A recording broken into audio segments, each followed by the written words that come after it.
এটি Barishal convention centre বর্তমানে city কর্পোরেশনের বর্ধিত অংশ হিসেবে কাজ করছে। এখানে পরিচ্ছন্ন কর্মীদের ভিড় চোখে পড়ে, তাই তাদের কাছে জানতে চাওয়া কি জন্যে এই ভিড়।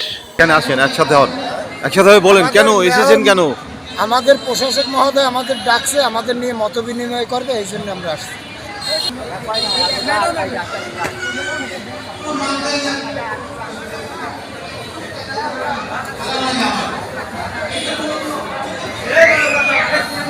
আপনারা এখানে কেন এসেছেন, কি জন্যে,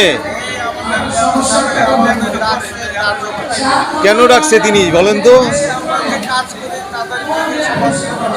জানা গেল, বরিশাল সিটি কর্পোরেশনের 30টি ওয়ার্ডের 707 জন পরিচ্ছন্ন কর্মীকেই ডাকা হয়েছে এখানে।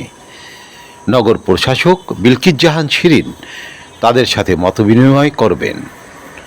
ভিতরে প্রবেশ করে দেখা গেল ব্যতিক্রমী চিত্র। মতবিনিময় সভা পরিণত হয়েছে রীতিমতো মিলন মেলায়। এখানে পরিচ্ছন্ন কর্মীদের সাথে সরাসরি কথা বলে তাদের সমস্যা ও সমস্যার সমাধান নিয়ে আলোচনা করলেন বরিশাল সিটি কর্পোরেশনের নবনিযুক্ত ভারপ্রাপ্ত মেয়র বা প্রশাসক বিলকিস জাহান শিরিন। এবং এখানে উপস্থিত ছিলেন নগরীর 30টি ওয়ার্ডের 707 জন পরিচ্ছন্ন কর্মী এবং তাদের সুপারভাইজারগণ।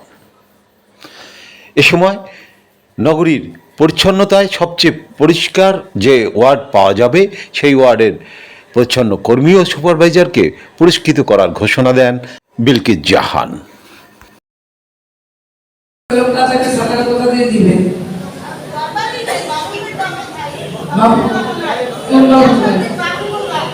মারা গেছে যে বাবু মোল্লা,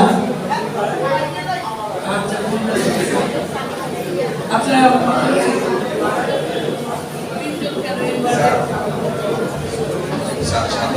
ওয়ার্ডের এক্সটেনশন এলাকা, ওই এলাকার দোকানপাট বাড়িঘর ম্যাক্সিমাম চালুতেই আমরা নিকটস্থ ডাস্টবিন না মানে টোমাটালায় ফেলানোর জায়গা আছে, যার জন্য ওই এলাকায় আমাদের লোক সংখ্যাও কম, কাজও কম। আচ্ছা, ওই ওয়ার্ডে একটা ছেলের চাকরি চলে গেছে। একটা ছেলের চাকরি গেছিল স্যার, ওই অসুস্থ ছিল 3 মাস, হৃদয় নামে একটা ছেলে। হৃদয়ের চাকরি চলে গেছে, আমি খোঁজ নিচ্ছি। অসুস্থ হলে চাকরি চলে যেতে হবে স্যার। আগে একটা নিয়ম ছিল, 1 মাসের যদি পরের মাসে আমরা ওই নাম রিপোর্ট করতে পারতাম না। আগে স্যারের এটা কোনো সিস্টেম ছিল। এটা কি সিটি কর্পোরেশনের নিয়ম না স্যারদের নিয়ম? এটা স্যারদের বলছিল এই মাসে স্যারদের অসুস্থ হলে কি চাকরি চলে যায়?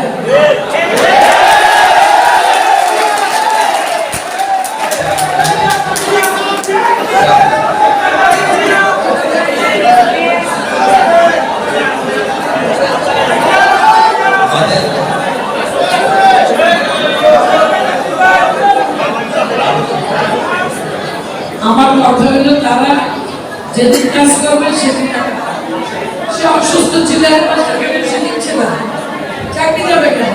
স্যার আগে প্রশাসক স্যার ছিলেন, সে বলতো যে এই মাসের লোক কতজন, 805 জন।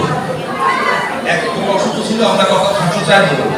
যদি পরবর্তী মাসে 712 জন করতাম, সে গত মাসে এরিয়ার হাজারা দেখে বলতো যে এই একজন আর ফিল পাবে না।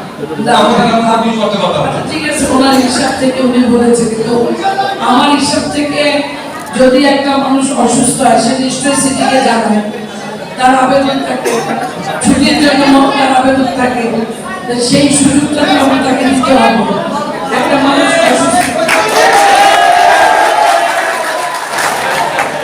শুনেন, এটা নিয়মের কথা, এটা আপনাদের একার জন্য, এটা সবাই বেলা এই নিয়মে হওয়া উচিত। আপনারা অসুস্থ হলে আলাদা, কিন্তু কেউ অসুস্থ না হয়ে আবার পরবর্তী 2 মাস পরে আসবে, সেটা হবে না। অসুস্থ হবে, সিটি কর্পোরেশন জানবে, কারণ আপনাদের চাকরি হয়েছে কাজ করলে টাকা, কাজ না করলে টাকা নেই।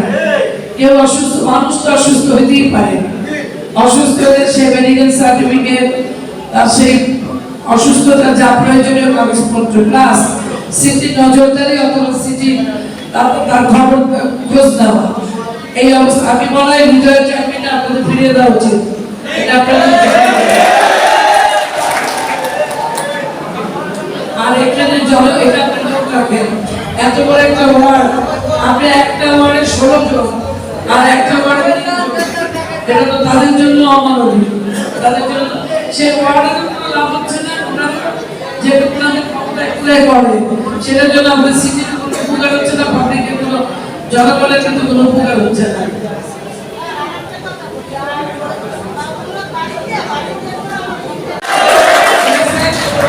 আমার পক্ষ থেকে আমি একটা যে ওয়ার্ড সবচেয়ে পরিষ্কার থাকবে, পরিচ্ছন্ন থাকবে, সেই পরিচ্ছন্নতা কর্মী কিন্তু দিবই সেই ওয়ার্ডের যে সুপারভাইজার বা সচিব তাকেও পুরস্কার দেওয়া হবে। ঠিক আছে, ঠিক আছে, আচ্ছা।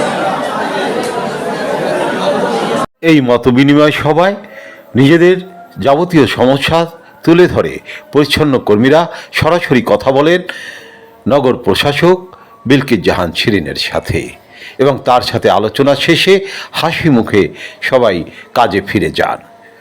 আরিফ আহমেদ, বরিশাল।